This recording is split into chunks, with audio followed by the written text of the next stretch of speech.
आपको पता है क्या, आसाराम बापू जी का केस एक बार फिर से सुर्खियों में है और इसीलिए आज मैं ये फिर से वीडियो बना रहा हूं कि हिंदुओं जाग जाओ, अभी भी वक्त है तुम्हारे पास। मैं आपको बता रहा हूं, आसाराम बापू जी ने ना तो कोई बलात्कार किया है, ना ही कोई रेप किया है।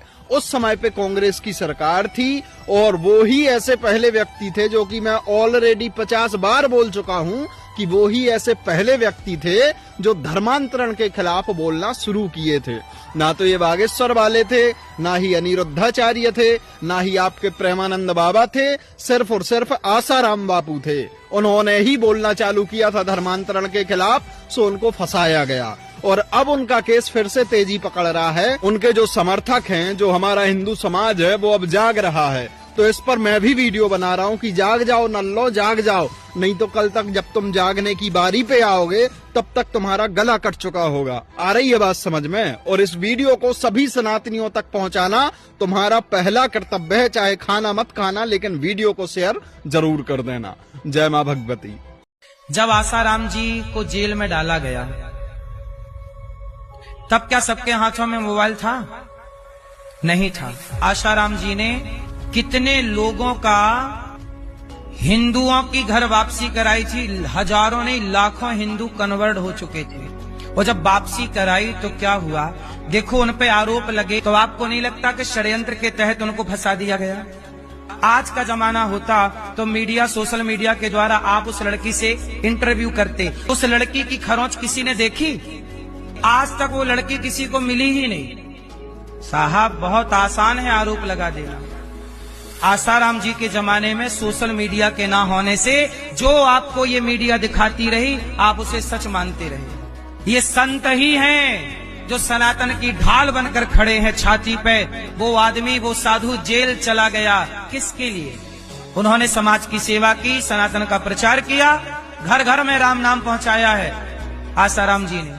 अगर कोई ये जानना चाहे कि हमने यहाँ से क्या संदेश दिया है, तो हम कह सकते हैं कि अनेकता में एकता हिंदू की विशेषता। हमारी विशेषता यह है कि हमने संपूर्ण विश्व को एकत्व का संदेश दिया है, समता का संदेश दिया है। पूज्य आसाराम बापू भक्ति का आंदोलन है, वह विचारों के झंझावात हैं, वह अपने आप में स्वयं में एक समर्थ संत हैं, स्वयं में एक संस्थान है, स्वयं में एक संस्था है, वह स्वयं में एक धर्म है जहाँ परिपूर्णता है, जिनके पास में नित्य नूतन विचार है, वह प्रेरणाओं के पुंज हैं। वह एक ऐसे सत्पुरुष हैं जिनमें समूची भगवत्ता आविर्भूत हुई है। श्रेष्ठतम साधुत्व, पवित्रतम तीर्थत्व, जो भी मांगलिक हो सकता है वह सब उनमें है। तो जो तीर्थ से स्वच्छता और गह्वरों जैसे शांति, हिमालय जैसी उच्चता और देव जैसी उदारता का स्वामी हो, वह पूज्य आसाराम बापू हैं। वह हम सबके आदरणीय हैं, वंदनीय हैं। उन्हें पूरे विश्व ने स्वीकार किया है क्योंकि उनके पास श्रेष्ठता है, पवित्रता है और समूचे विश्व को आज शांति चाहिए, बदलाव चाहिए, परिवर्तन चाहिए। और उनकी योजनाएं इस प्रकार की हैं कि वे पूरी दिशा में परिवर्तन ला सकती हैं। वह रूपांतरण करने में समर्थ हैं, वह अंतःकरण का परिष्कार करने में समर्थ हैं। इसलिए मैं इस त्रिवेणी के तट पर बैठकर यह अनुभव कर सकता हूँ कि महामनुष्यों में, महामानवों में और उच्च कोटि के सिद्ध पुरुषों में से वो एक हैं और वह हमारी संस्कृति का गौरव है, वह हमारे देश का गौरव है। उन्हें पाकर हम धन्य हैं, यह समूची धरा धन्य है। इन्हीं शब्दों के साथ मैं कोटि कोटि उन अनुयायियों को जिनकी आस्था बापू में है, उन्हें कहना चाहूँगा कि वे बड़ भागी हैं कि उन जैसा समर्थ गुरु उन्हें प्राप्त हुआ। मेरी मंगल कामनाएं। ओम शांति शांति शांति। हमारे देश में जो धर्मांतरण है ना, वो धर्मांतरण को रोकने के लिए संतों को प्रयास करना चाहिए और वो प्रयास हम सबको मिलकर करना चाहिए ताकि सनातनी सनातनी ही रहे। धर्मांतरण की आग में हम सनातनी जले ना।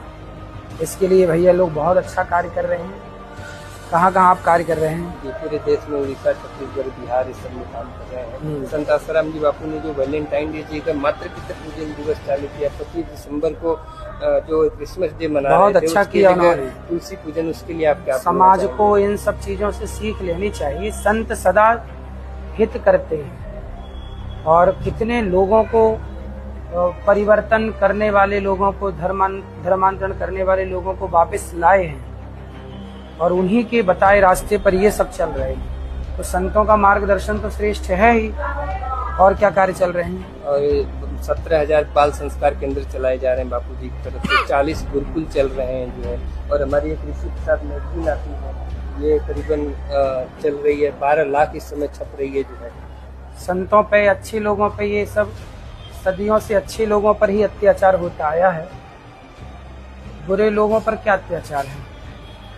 अच्छे को ही लोगों ने बदनाम किया है, अच्छे को ही लोगों ने परेशान किया है। रावण ने भी राम को ही परेशान किया। तो सदा से ही रीत चली आई है कि अच्छे लोगों को, अच्छे संतों को, जो समाज की खूब सेवा कर रहे हैं, ऐसे संतों को किस तरह से कुछ लोगों ने बदनाम किया और उन संतों के अच्छे कार्य को रोका। तो हम सभी समझें कि संतों का क्या योगदान इस समाज के लिए है। तो आप लोगों को जो रास्ता दिखाया है पूज्य संत भगवान ने, उसी रास्ते पर चलना हम सबका धर्म है। ये संतों का बताया ही मार्ग है कि सनातन संस्कृति सनातन ही रहे, पश्चिमी सभ्यता में तब्दील ना हो जाए। और इसको बचाने के लिए सभी संत प्रयासरत हैं। आगे भी जरूर अच्छे कार्य होते रहेंगे। सुन